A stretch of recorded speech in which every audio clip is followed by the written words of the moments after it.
చంద్రబాబుపై అనుచిత వ్యాఖ్యల కేసులో అంబటి రాంబాబుకు రిమాండ్ విధించింది కోర్టు. 14 రోజుల పాటు రిమాండ్ విధించింది కోర్టు. ఈ విషయానికి సంబంధించి మరింత సమాచారం మా ప్రతినిధి సురేష్ అందిస్తారు. సురేష్,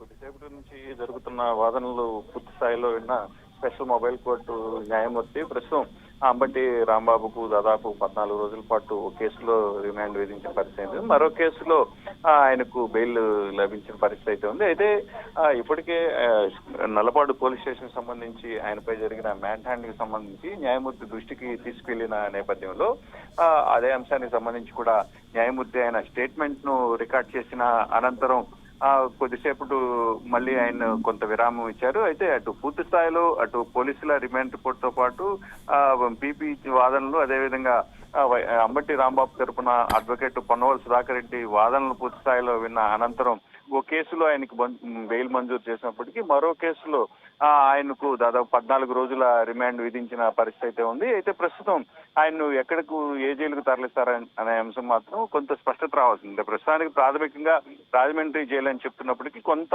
క్లారిటీ రావాల్సిన అవసరం అయితే ఉంది. మరికొద్దిసేపట్లో ఇదే అంశానికి సంబంధించి స్పష్టత వచ్చే అవకాశం ఉంది. అయితే ఈ విషయంలో ఇప్పటికే అటు అడ్వకేట్స్ మాత్రం అటు పోలీసులతో కూడా వాగ్వాదానికి దిగిన పరిస్థితి మనకి ఇక్కడ స్పష్టంగా కనిపిస్తుంది.